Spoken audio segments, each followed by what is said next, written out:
Class 11-এর ছাত্রছাত্রীরা, তো এখন তোমাদের ক্লাস 11 সেকেন্ড সেমিস্টারের প্রশ্নবিচিত্রার অঙ্কের মডেল কোশ্চেন পেপার 10 যেটা রয়েছে, ঠিক আছে, তার একের দাগ থেকে যে অঙ্কগুলো রয়েছে সেগুলো সলভ করে দিচ্ছি। দেখো তো একের দাগের একটা কি বলেছে, 4x/5 - 5/2x এর হোল 8 এর বিস্তৃতিতে শেষ দিক থেকে তৃতীয় পদ নির্ণয় কর। ঠিক আছে, তো অঙ্কটা দেখো কি বলা আছে, 4x/5 - 5/2x এর হোল 8 এর বিস্তৃতিতে শেষ দিক থেকে তৃতীয় পদ, মানে কি, এটা হচ্ছে এর বিস্তৃতিতে, এটাকে আমি উল্টে দিলাম, -5/2x করলাম plus 4x/5 whole to the power 8 এর বিস্তৃতিতে প্রথম দিক থেকে তৃতীয় পদ, তাই তো, উল্টে দিলাম জিনিসটা। এবার এর বিস্তৃতিতে কি করব, প্রথম দিক থেকে তৃতীয় পদ হিসাব করব। ঠিক আছে, তাহলে এটাকে করো, ধরে TR+1, তাই তো, তৃতীয় পদ মানে কি T3, সাধারণ পদের যে সূত্রটা, তাহলে TR+1 মানে 2 + 1 শেষে 1 রাখতে হয়, যেটা বলেছিলাম, তাই তো, তাহলে 2 + 1। এবার করো TR+1 এর সূত্র কি, NCR 8CR এর মান হচ্ছে 2 ইন্টু a টু দি পাওয়ার মানে -5/2x a two the power n - r মানে 8 - 2 into x to the power r মানে 4x/5 এটা টু দি পাওয়ার r এর মান কত হচ্ছে 2। বোঝা গেল জিনিসটা, তাহলে এটা লিখলাম। এবারে দেখো এটাকে সলভ করি, সেটাই হবে প্রথম দিক থেকে তৃতীয় পদ, তাহলে 8c2 মানে 8 ফ্যাক্টোরিয়াল বাই 8 - 2 মানে 6 ফ্যাক্টোরিয়াল ইন্টু 2 ফ্যাক্টোরিয়াল, এটা লিখে দিলাম, ইন্টু দেখো -5 হোল টু দি পাওয়ার এখানে 6/2x whole to the power 6, তাই তো, মানে 2 to the power 6 into x to the power 6, আলাদা করে ভাঙলাম নিচে, ইন্টু এখানে হচ্ছে 4x এর হোল স্কোয়ার মানে 4 তার whole square into x square by এখানে হচ্ছে 5 এর স্কোয়ার, তাই তো। এবার এটাকে সলভ করো, তাহলে উপরে হচ্ছে কত হচ্ছে 8 ফ্যাক্টোরিয়াল মানে 8 into 7 into 6 factorial by 6 factorial মানে এতটা যাবো বড় ফ্যাক্টোরিয়াল যেটা আগেও করেছিলাম ইন্টু 2, তাহলে এটা কেটে দিলাম। বোঝা গেল, কেননা বড় ফ্যাক্টোরিয়াল অবধি যাবো, বড় ফ্যাক্টোরিয়াল কত আছে 6 ফ্যাক্টোরিয়াল আছে, তো ততটা অবধি আমরা যাবো, নিয়ে উপরে গেলাম, নিয়ে 6 ফ্যাক্টোরিয়াল দিলাম যাতে এটা আমরা কাটতে পারি। এবারে 2 4 8 কেটে দাও, আচ্ছা, ইন্টু এখানে কত আছে দেখো -5 হোল টু দি পাওয়ার 6 আছে, তাই তো, আর এখানটা তাহলে এবার হিসাব করো -5 হোল টু দি পাওয়ার 6, তাহলে এটাকে যেমন আছে এখানে রেখে দাও, এখানে দেখো 5 স্কোয়ার আছে মানে -1 হোল টু দি পাওয়ার 6 মানে জোড় সংখ্যা আছে মানে মাইনাসটা উঠে যাবে, মাইনাস থাকবে না, 5 টু দি পাওয়ার 6 নিচে আছে দেখো 5 স্কোয়ার, তাহলে এই 5 স্কোয়ারের সাথে এটা যদি কাটো উপরে হবে 5 টু দি পাওয়ার 4 হয়ে যাবে, তাই তো। আচ্ছা, 4 4 16, তাই তো, 4 এর স্কোয়ার আছে, তাহলে 4 স্কোয়ারটাকে যদি সূচকের নিয়ম অনুসারে ভাঙো তাহলে আরো সহজ হয়ে যাবে, কাটাকুটি অত করার দরকার নেই। 4 স্কোয়ার মানে কত, 4টাকে লিখতে পারি 2 স্কোয়ার, তাহলে 2 স্কোয়ার তার আবার হোল স্কোয়ার মানে কত 2 টু দি পাওয়ার 4, বোঝা গেল, এটা লিখলাম। আচ্ছা, আর নিচে আছে দেখো 2 টু দি পাওয়ার 6, তাহলে ইন্টু এটাকে যদি আমি উপরে তুলি সব দুইগুলোকে একসাথে করছি আর কি, 2 টু দি পাওয়ার -6 হয়ে যাবে, আর এক্স স্কোয়ার নিচে আছে x টু দি পাওয়ার 6, তাহলে x স্কোয়ার আর x টু দি পাওয়ার 6 কেটে দাও, x টু দি পাওয়ার 4 নিচে হয়ে যাবে x টু দি পাওয়ার 4, বোঝা গেল। তাহলে এবারে করো, এখানে হচ্ছে 4, এই 4টাকে আমরা লিখতে পারি 2 স্কোয়ার, এখানে লিখে দিলাম, তাহলে 7 এটা পড়ে থাকবে ইন্টু এই যে 2 স্কোয়ার, আচ্ছা 5 টু দি পাওয়ার 4 লিখো, 2 square into 2 to the power 4 into 2 to the power -6 by x to the power 4, ঠিক আছে। আচ্ছা, সমান আমি দিয়ে এখানে লিখছি 7 ইন্টু 5 টু দি পাওয়ার 4, এখানে 4 5 6, তাই তো, 2 টু দি পাওয়ার 6 হয়ে যাচ্ছে ইন্টু 2 টু দি পাওয়ার -6, তাহলে 6 - 6 0 হয়ে যাবে, তাহলে 2 টু দি পাওয়ার 0 মানে 1, তাহলে এগুলো সব হয়ে গেল, 1 হয়ে গেল পুরোটা, কিন্তু বোঝা গেল জিনিসটা, মানে পাওয়ারে যোগ বিয়োগ হয়ে গেল। আর নিচে আছে x টু দি পাওয়ার 5 পড়ে, x টু দি পাওয়ার 4 পড়ে আছে, তাহলে এবারে হিসাব করো 5 ইন্টু 4 5 5 5 25 আর 5 5 25 25 25 হচ্ছে 625, তাই তো, 625 ইন্টু 7, 625 7 5 35 17 14 15 17 4375, ঠিক আছে। তাহলে 4375 এটা গুণ করবে মানে 7 ইন্টু 5 টু দি পাওয়ার 4, এটা গুণ করতে এটা তো 1 চলে আসবে, তাহলে এটা সমান 4375 by x to the power 4, ঠিক আছে, এটাই উত্তর দেওয়া আছে তোমাদের। তাহলে 43 লিখছি উত্তরটা 4375 by x two the power 4, বা এক্সটাকে আমি যদি উপরে তুলে দিই তাহলে এক্স টু দি পাওয়ার -4 হয়ে যাবে, 4-এর আগে মাইনাস চলে আসবে, তাহলে এটাই হবে উত্তর। বোঝা গেল? আচ্ছা, 2-এর দাগের অঙ্কটা দেখো কি বলেছে। 2-এর দাগেরটা বলা আছে যে অথবা, 1-এর দাগের 1-এর অথবা যেটা আছে সেটা কি বলা আছে, 2x - 1/3x এর হোল 2n বিস্তৃতিতে মধ্যপদ নির্ণয় করো। ঠিক আছে, এটা বলে দেওয়া আছে। তাহলে 2x - 1/3x whole to the power 2n, এটা হচ্ছে or 2x - 1/3x whole to the power 2n এর বিস্তৃতিতে মধ্যপদ নির্ণয় করতে বলেছে। তাহলে মধ্যপদ কি করে বের করব? দেখো, মধ্যপদ আগে কটা হবে সেটা হিসাব করি। এখানে টোটাল কটা পদ থাকবে? এইটা প্লাস 1, মোট পদ সমান কত? 2n প্লাস 1t, এতটি। এটা কি অযুগ্ম না যুগ্ম? যুগ্ম। 2n প্লাস 1 মানে n এর জায়গায় যাই বসাও না কেন, 1 2 3 4, দেখো এখানে 3 বসাও, 3 দুগুণে 6 প্লাস 1 7, 4 বসাও, 4 দুগুণে 8 প্লাস 1 9, সবই দেখো 7 9 এগুলো হচ্ছে, তাই তো। 2 বসালে 2 দুগুণে 4 প্লাস 1 5, এগুলো সব অযুগ্ম সংখ্যা, তাই তো। 2n প্লাস 1টা হচ্ছে অযুগ্ম সংখ্যা। তাহলে অযুগ্ম সংখ্যার ক্ষেত্রে মধ্যপদ কটা থাকে? একটা থাকে। তাহলে মধ্যপদ কি হবে এখানে? মধ্যপদটা হবে, মধ্যপদ অযুগ্ম সংখ্যার ক্ষেত্রে মধ্যপদ একটি, এবং সেই মধ্যপদ হবে কত? 2n plus 1 plus 1 plus 1/2। ঠিক আছে, 2n প্লাস 1-এর সাথে প্লাস 1 যোগ করে তাকে 2 দিয়ে ভাগ করবো আমরা, তাহলে সেটাই হবে মধ্যপদ, এততম পদ, তাই তো, এততম পদ কিন্তু।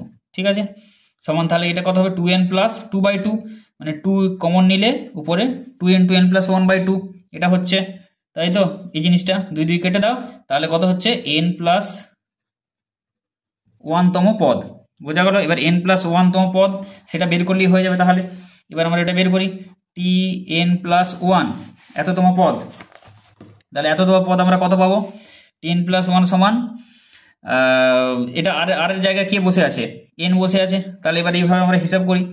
তাহলে NCR, n এর মান 2n, c r এর মান হচ্ছে n, তাই তো। NCR a two the power, a এর মান হচ্ছে 2x, a two the power n minus r, মানে 2n minus n minus r into x two the power r, x এর জায়গায় কে বসে আছে? মাইনাসটাও নিতে হবে, -1/3x, -1/3x, এটা two the power r, r এর জায়গায় এখানে n। বোঝা গেল জিনিসটা? এবার এটাকে কি করব? 2n ফ্যাক্টোরিয়াল দিয়ে দাও এখানে, তাই তো। এখানে 2n cn মানে কি? 2n ফ্যাক্টোরিয়াল পুরোটার, by 2n minus n factorial into n factorial, মানে 2n মাইনাস n ফ্যাক্টোরিয়াল মানে কত? মানে n ফ্যাক্টোরিয়াল, তাই তো, ইন্টু n ফ্যাক্টোরিয়াল হয়ে গেল।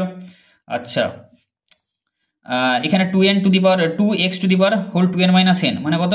2x to the power whole n into -1 to the power n, -1টাকে বের করে দিচ্ছি।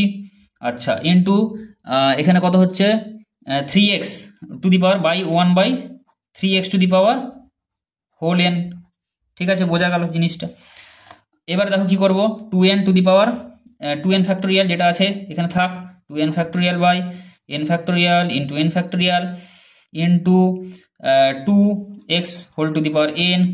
আচ্ছা, 2x whole to the power n যেটা আছে, এখানেও x to the power n আছে, এখানেও x to the power n আছে, এই দুটো কেটে যেতে পারে। তাহলে এটাকে লিখে দিচ্ছি 2 to the power n into x to the power n by 3 to the power n into x to the power n into -1 to the power n যেটা আছে লিখে দিলাম। তাহলে এটা কেটে দাও। বোঝা গেল? তাহলে এটাই হবে উত্তর। ঠিক আছে, এটাই তোমাদের উত্তর দেওয়া আছে। -1 to the power whole n এটা আগে লিখেছে, -1 to the power whole n লেখা আছে ইন্টু 2/3 এর হোল n, 2/3 এর whole n into 2n factorial by n factorial into n factorial, এটাকে আমরা কি করতে পারি? n ফ্যাক্টোরিয়ালের হোল স্কোয়ার লিখে দিতে পারি, তাই তো। দেখো এটাই উত্তর দেওয়া আছে। ঠিক আছে, তাহলে এটাই হবে উত্তর, আর বেশি ভাঙার দরকার নেই। তাহলে মধ্যপদটি হবে এটাই হবে উত্তর। ঠিক আছে, এর পরের অঙ্কে এবার চলে আসা যাক। এর পরের অঙ্কটা কি আছে? 1-এর দাগে 2, 1-এর দাগে 2-এরটা দেখো, un সমান -1 to the power whole n into n/3n plus 1 অনুক্রম শ্রেণীটির প্রথম 5টি পদ নির্ণয় করো। সব থেকে সহজ অঙ্ক, একটা অনুক্রম দিয়ে দেওয়া রয়েছে, অনুক্রম শ্রেণী, এর প্রথম 5টা পদ আমাদেরকে বের করতে হবে। তাহলে কি বলা আছে? -1 to the power whole n n/3n plus 1, তাহলে এটা 2 এর দাগের অঙ্ক, তাই তো। এটা বলা আছে ইউএন সমান এটা বলা আছে -1 to the power whole n into n by 3n plus 1, এটা বলা আছে প্রথম 5টা পদ। তাহলে প্রথম 5টা পদে কী করে বের করবো? এখানে n এর জায়গায় 1 2 3 4 5 এই 5 বসাবো, তাই 5 অবধি যেটা হবে, যা যা পদগুলো আসবে সেটাই হবে প্রথম 5টি পদ। তাহলে u1 বসাও, তাই তো, n এর জায়গায় আমি 1 বসাচ্ছি, তাহলে কত হবে? -1 to the power 1 into 1 by 3 into 1 plus 1, বোঝা গেলে হিসাব করো যেটা আসছে। তাহলে কত হবে? -1 টু দি পাওয়ার 1 মানে -1, মাইনাসটা 1টা লিখছে না এখানে, কত? -1 বাই এটা কত হবে? 3 প্লাস 1, এটা 4, তাহলে 1 এর 4 হয়ে গেল। সিমিলারলি বার করো u2 -1 এর whole square into 1 by 3 into 2 plus 1, তাহলে -1 এর হোল স্কোয়ার মানে এটা মাইনাসটা উঠে যাবে, যুগ্ম সংখ্যা আছে পাওয়ারে। 1 বাই এখানে 3 দুগুণে 6 প্লাস 1 1 এর 7, u3 সমান -1 এর হোল 3, তাই তো, ইন্টু 1 বাই 3 ইন্টু 3 প্লাস 1 সমান এটা মাইনাসটা থাকবে, 3 3 9 1 এর 10, u4 সমান -1 এর whole 4 into 1 by 3 into 4 plus 1, তাহলে এটাও মাইনাস উঠে যাবে, 4 3 12 1 এর 13, ঠিক আছে, এটা হবে। এই উপরে n ছিল তো, তাই তো, উপরে n ছিল, এখানে n এর জায়গায় এটা 2, এখানে n এর জায়গায় এটা 3 হবে, n এর জায়গায় এটা 4 হবে, ঠিক আছে, উপরে যেটা উপরে n ছিল। আর u5 লাস্ট বসিয়ে দাও, -1 এর whole 5 into 5 by 3 into 5 plus 1 সমান 5 বাই 5 3 15 1 5 16, বোঝা গেল। আর মাইনাসটা থাকবে u5 এর জন্য। তাহলে প্রথম 5টা পদ আমরা পেয়ে গেলাম, তাই তো।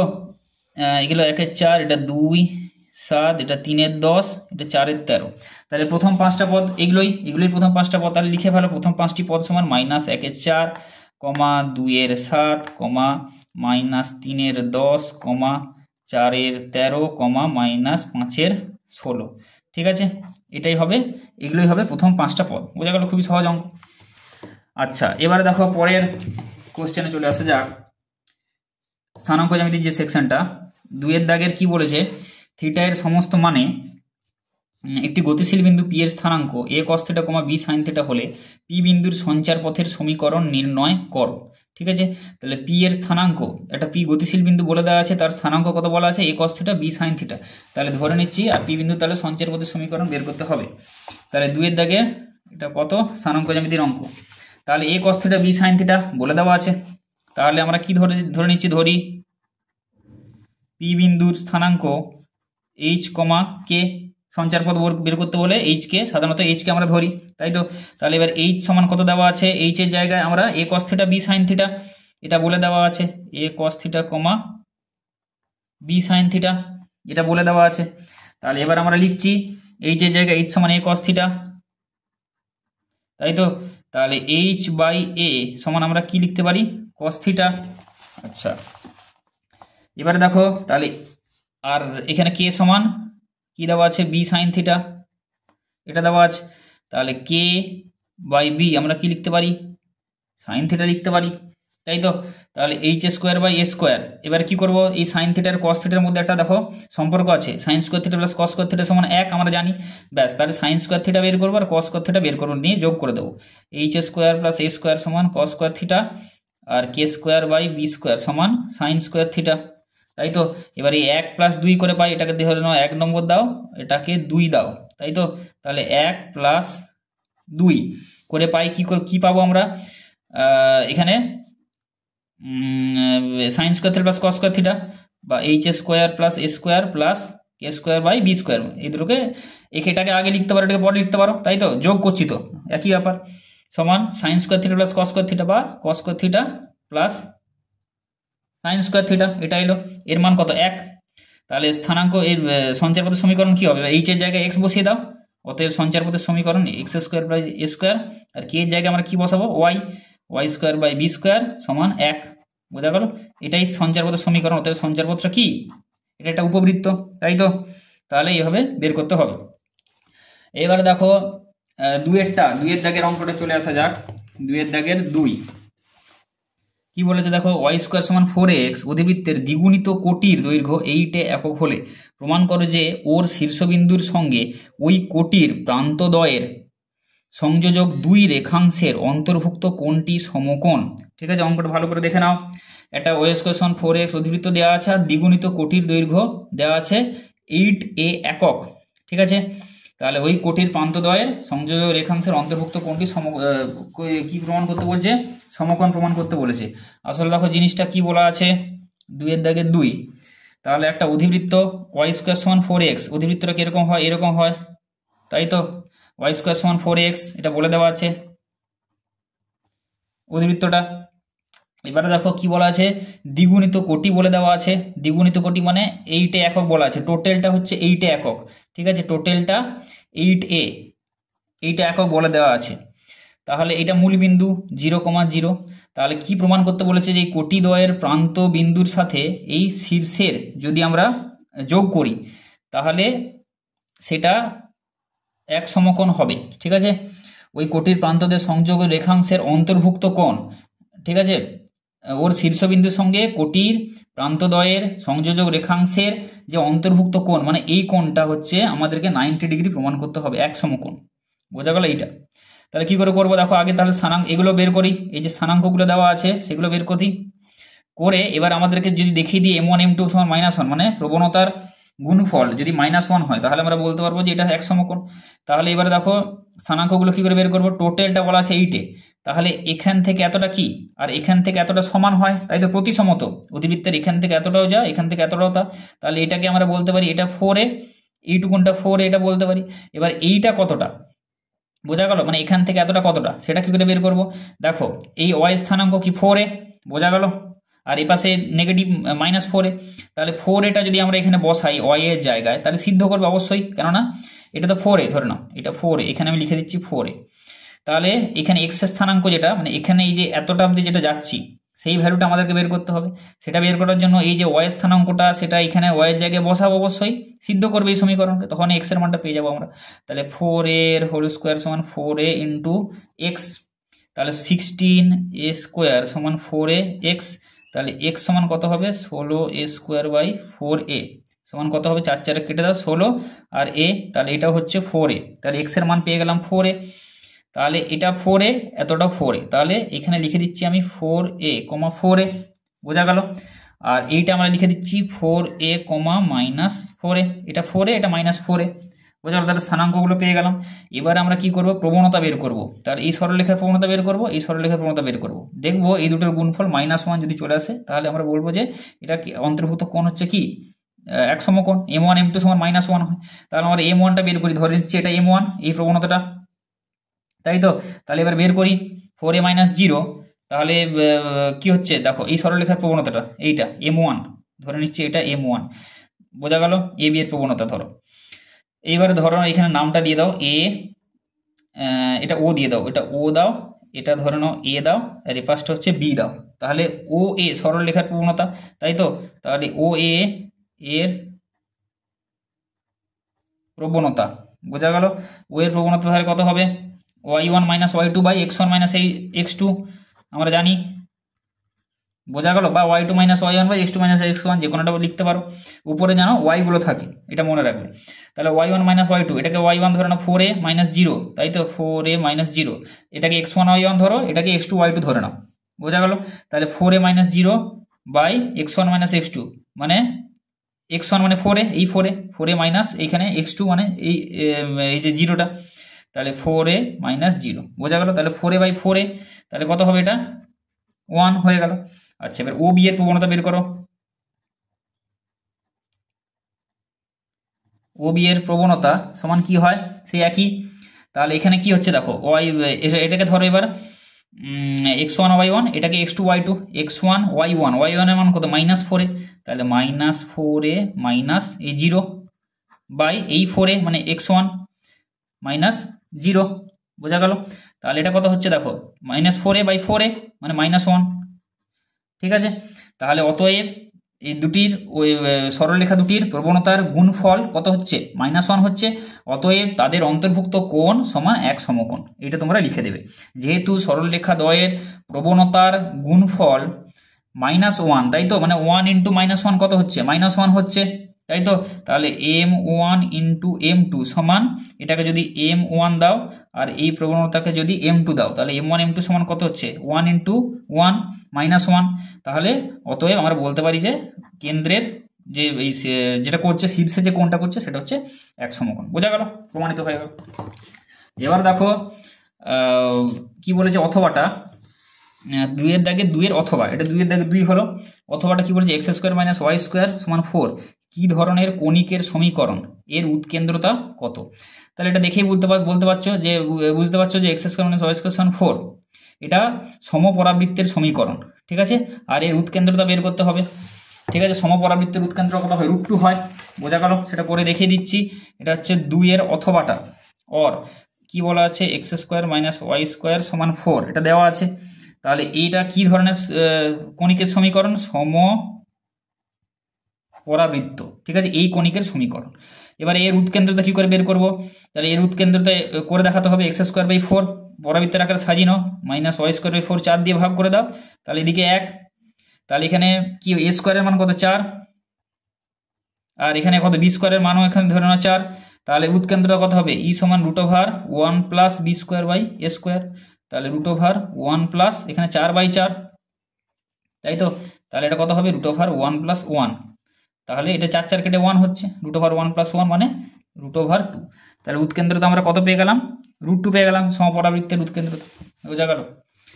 এবারে দেখো 3 এর দাগের কোশ্চেন, সম্ভাবনার যে সেটটা আছে কি বলা আছে, 3টি পরস্পর পৃথক ঘটনা x y z এর ক্ষেত্রে px সমান 2py সমান 3pz এবং x union y union z সমান s, যেখানে s দ্বারা নিশ্চিত ঘটনা প্রকাশিত হয়, px এর মান নির্ণয় করতে বলছেন। তাহলে বলা আছে px সমান 2py সমান 3pz, ঠিক আছে। আর বলা আছে পরস্পর পৃথক ঘটনা, পৃথক ঘটনা মানে কি, এদের যে ইন্টারসেকশনগুলো হবে এদের কোনো কমন মানে সাধারণ কোনো কমন পার্ট নেই, সেগুলো 0 হয়ে যাবে কমন পার্টগুলো। তাহলে px সমান 2py সমান 3pz এটা বলে দেওয়া আছে। তাহলে অঙ্কটা করা যাক। 3 এর দাগের 1 কি বলা আছে, px বড় হাতের সমান বলা আছে 2py সমান 3pz এটা বলা আছে, ঠিক আছে। px সমান 2py সমান 3pz এটা বলে দেওয়া আছে। তাহলে প্রমাণ করতে হবে কি, px এর মানটা বের করতে হবে, px এর ভ্যালুটা বের করতে হবে। আর x ইউনিয়ন এটা বলা আছে x union y union z এটা বলে দেওয়া আছে, এটা সমান কি বলে দেওয়া আছে, এটা সমান s বলে দেওয়া আছে। তাহলে আমরা কি জানি, p এটা লিখছি প্রবাবিলিটি অফ দিয়ে লিখছি, তাহলে p দিয়ে এখানে লিখছি p of x union y union z সমান কি হবে p of s probability of s, তাই তো। প্রবাবিলিটিগুলো লাগিয়ে দিলাম। এবার দেখো কি বলেছে, তাহলে এর সমীকরণটা লিখি, তাহলে px plus py plus pz এটা সমান হয় মাইনাস, দেখো মাইনাস p একটা দেখে দিচ্ছি p of x intersection y, ঠিক আছে, এটা হবে। কিন্তু পৃথক ঘটনা হওয়ার জন্য এই পার্টটা 0 হবে, x আর y এর যে ইন্টারসেকশনটা সেটা 0 হবে কমন পার্টটা, তাই তো, কেননা পৃথক ঘটনা পরস্পর, দুটো পুরোপুরি আলাদা ঘটনা। তাহলে এই পার্টগুলো লেখার দরকার নেই, x union y y union z আর x intersection y y intersection z আর x ইন্টারসেকশন z আর x intersection y intersection z যেটা হবে সেই পার্টগুলো লেখার দরকার নেই। তাহলে সূত্রটা হবে এর px union y union z এর এক্ষেত্রে হবে পৃথক ঘটনা যদি হয় px plus py plus pz, ঠিক আছে। এটা সমান তাহলে কি হবে, এটা সমান ps নিশ্চিত ঘটনা 1, তাই তো। এবার এখানে px এর মানটা, এখানে py আছে pz আছে, তাহলে py এ যেটা আছে সেটা ইন টার্মস অফ x এর আমরা বের করি যে py সমান কত px হচ্ছে, কেননা px এর ভ্যালু আমাদেরকে বের করতে হবে। আচ্ছা, px সমান আমরা কি জানি 2py, তাই তো। তাহলে এখানে আমরা লিখছি, এখানে লিখছি সাইডে করছি px সমান কোশ্চেনে বলা আছে 2py, তাহলে py এই ভ্যালুটা কত হবে px/2 এটা আমরা পাচ্ছি। আচ্ছা, pz আরেকটা বলা আছে, দেখো px সমান কত বলা আছে 3pz এটা বলে দেওয়া আছে। তাহলে pz সমান আমরা কি পাচ্ছি px/3 এটা পেয়ে গেলাম। তাহলে pz এর মানটা আর py এর যে এই যে মানটা ইন টার্মস অফ px যেটা বের করেছি, কেননা px এর মান বের করতে বলেছে, তাহলে এই px যেন থাকে রাশিমালাটা, তাহলে সেই জন্য আমরা py আর pz এর ভ্যালুটা ইন টার্মস অফ x বের করলাম। তাহলে P X by two P ওয়াইয়ের মানটা বসাও, তাহলে পি এক্স প্লাস, এবার যেটা হয়তো কোয়েশ্চেনে যেটা বলবে সেই হিসেবে তোমাদের কিন্তু বার করতে হবে, হয়তো পি ওয়াই এর ভ্যালু বের করতে বলতে পারে বা পি জেড এর ভ্যালু, তখন কিন্তু এখানে পি ওয়াই আর পি জেড যেন থাকে সেইভাবে তোমাদেরকে করতে হবে। পি ওয়াই এর ভ্যালু কত, পি এক্স বাই টু, তাহলে P X by two plus P Z এর ভ্যালু কত, P X by three, P X by three সমান 1, পি এক্সটা এখানে কমন নিয়ে নাও, তাহলে কত হবে 1 প্লাস 1 এর 2 প্লাস 1 এর 3, তাই তো। পি এক্সটা যদি আমরা এখানে কমন নিই তাহলে এটা কত হবে 1 হবে। আচ্ছা, তাহলে পি এক্স ইন্টু এটা কত হবে, এখানে 3 দুগুণে 6, উপরে 6 প্লাস 3 প্লাস 2 সমান 1, তাহলে এখানটা আমরা পাচ্ছি কত, পি এক্স ইন্টু 11/6 সমান 1, বা এখান থেকে পি এক্স সমান উল্টে ওপাশে গেলে উল্টে যাবে, হবে 6/11। ঠিক আছে, বোঝা গেল। তাহলে এটাই হবে উত্তর, পি এক্স এর ভ্যালুটা কত হবে 6/11। ঠিক আছে। আচ্ছা, এবারে দেখো পরের অঙ্কে চলে আসা যাক। 3-এর দাগের 2, 3-এর দাগের 1-এর অথবা দুটি পাশা গড়িয়ে দেওয়ার সমসম্ভব পরীক্ষায় প্রাপ্ত সংখ্যাদ্বয়ের সমষ্টি 7 পাওয়ার সম্ভাবনা নির্ণয় করো। ঠিক আছে, তাহলে দুটো পাশা গড়িয়ে দেওয়া হয়েছে, তাহলে এটা 3-এর দাগের 1-এর দাগের অর দিয়ে যে অঙ্কটা আছে, তাহলে দেখো টোটাল 7 পাওয়ার সম্ভাবনা, তাহলে কি করে 7 হবে, দেখো আমি যে ফেভারেবল আউটকামগুলো লিখছি, মানে N A by N S, তাই তো। তাহলে উপরে কি কি হবে, একটায় ধরো 1 পড়লো, আরেকটা হয়তো 6 পড়লো, 1 + 6 হচ্ছে 7, তারপরে 2, একটায় 2 পড়লো, পরেরটায় 5 পড়লো, 3 পড়লো, 4 পড়লো, একটায় 4 পড়লো, পরেরটায় 3 পড়লো, এরকম করে করে হবে। একটায় 5 পড়লো, পরেরটায় 2 পড়লো, একটায় 6 পড়লো, পরেরটায় 1 পড়লো, এগুলোই হবে, তাই তো, এই সেটগুলোই হবে। তাহলে কটা হচ্ছে 1 2 3 4 5 6, টোটাল 6খানা, তাই তো। তাহলে এন এ সমান 6, টোটাল 6খানা নমুনা বিন্দু, আর টোটাল মোট যে নমুনা বিন্দু স্যাম্পল স্পেসে মোট সমভাবে সম্ভাব্য মোট নমুনা বিন্দুর সংখ্যা কত হবে, দুটো পাশা বলেছে, তাহলে 6 × 6, তাই তো, 6 6 সমান 36। তাহলে যদি এ ঘটনা দ্বারা প্রকাশ করা হয়, তোমরা এভাবে লিখবে, যদি দুটো পাশা গড়িয়ে দেওয়ার সমসম্ভব পরীক্ষায় প্রাপ্ত সংখ্যাদ্বয়ের সমষ্টি 7 পাওয়ার ঘটনা যদি এ দ্বারা প্রকাশ করা হয়, তাহলে 7 পড়ার সম্ভাবনা পি এ সমান 6/NA/NS সমান 6/36, তাহলে 1-এর 6, বোঝা গেল। তাহলে এটাই হবে উত্তর, বোঝা গেল। আচ্ছা, এরপরে দেখো 2-এর দাগের এই 3-এর দাগের 2 নম্বরেরটা, তোমাদেরকে 3টে থাকবে, যে কোনো দুটো কিন্তু করতে হবে। ঠিক আছে, একটা তোমরা অমিট করতে পারো, কাজে তোমাদেরকে প্রবাবিলিটি কিন্তু ভালো করে এখানে দেখে যেতে হবে। তোমরা স্ট্যাটিস্টিক্স কিন্তু এখানে 2 নম্বরে কিন্তু খুব কম আসে, মানে যেটা দেওয়া রয়েছে সব এখানে কিন্তু সম্ভাবনার অঙ্ক, কাজে সম্ভাবনার অঙ্কটা ভালো করে তোমাদেরকে এই 2 নম্বরগুলো অ্যাটলিস্ট করতে হবে। আর 3-4 নম্বরে যেগুলো দীর্ঘ উত্তর ভিত্তিক, সেগুলো কিন্তু তোমরা স্ট্যাটিস্টিক্স করে যেতে পারো, সেখানে স্ট্যাটিস্টিক্স করতে পারো। 2-এর দাগে দেখো, আর সেখানে একটা প্রবাবিলিটিও মনে হয় করতে হবে, তাই তো। তাহলে প্রবাবিলিটি তোমাদের কিন্তু সম্ভাবনা দেখে যেতেই হবে। কোনো সমসম্ভব পরীক্ষা ই এর সঙ্গে সংশ্লিষ্ট দুটি ঘটনা এ ও বি পরস্পর পৃথক নয়, ঠিক আছে, পৃথক নয়, যদি পি এ সমান 1/4, পিবি সমান 2/5 এবং পি এ ইউনিয়ন বি সমান 1/2 হয়, তবে P A complement union B কমপ্লিমেন্টের মান নির্ণয় করতে বলছে। ঠিক আছে, তাহলে এটা বের করি। তাহলে কি কি বলা আছে আগে লিখে নিই। পি এ এটা বলে দেওয়া আছে, পি এ সমান কত বলা আছে 1/4, পিবি সমান বলা আছে 2/5, পি এ ইউনিয়ন বি সমান 1/2, এটা বলে দেওয়া আছে। তাহলে P A complement A union P A complement union B complement এর ভ্যালুটা বের করতে বলেছে।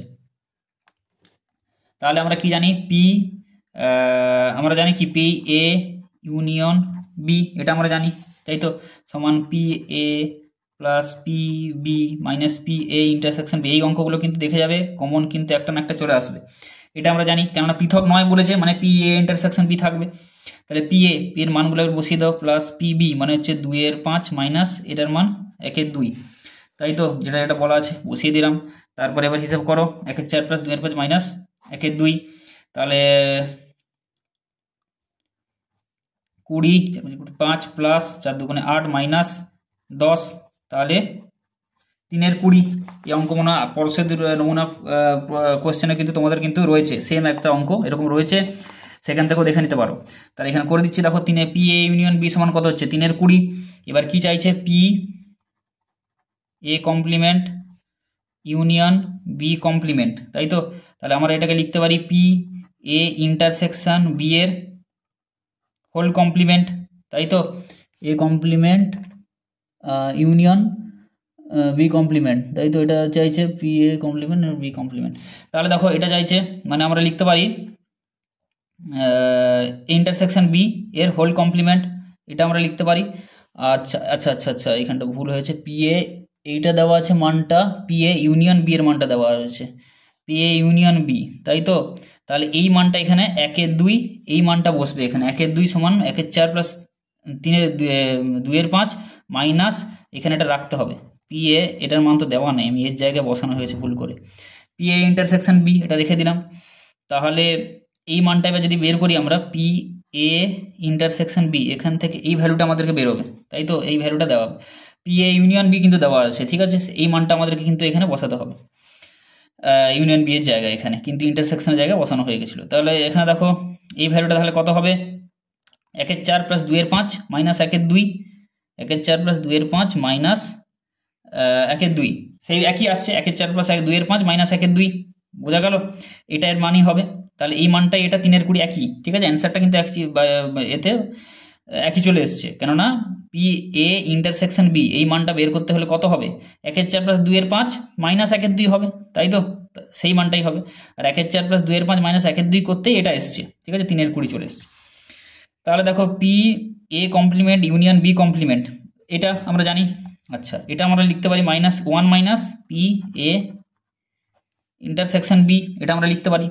তাহলে 1 মাইনাস, দেখো এইটার মান কত বেরিয়েছে 3/20, তাহলে এর জায়গায় আমরা 3/20 বসাচ্ছি, তার মানে এটা আসবে 17/20, ঠিক আছে। তাহলে এটাই হবে উত্তর, বোঝা গেল। তাহলে এটাই লাস্ট অঙ্ক, গ্রুপের যে সমস্ত অতি সংক্ষিপ্ত যে কোশ্চেনগুলো ছিল সেগুলো হয়ে গেল তোমাদের। এটা মডেল কোশ্চেন পেপার 10-এর, ঠিক আছে। এটাই লাস্ট অঙ্ক ছিল। তো এরপরে আমি যতটা সম্ভব 10, 11, এরপর 11, 12, 13 এরকম করে 14, 15 যতটা সম্ভব আমি তোমাদের করিয়ে দেওয়ার চেষ্টা করব। আর তো বেশি দিন নেই, তো অঙ্কগুলো দেখো এবং বেশি বেশি করে প্র্যাকটিস করতে থাকো, ঠিক আছে।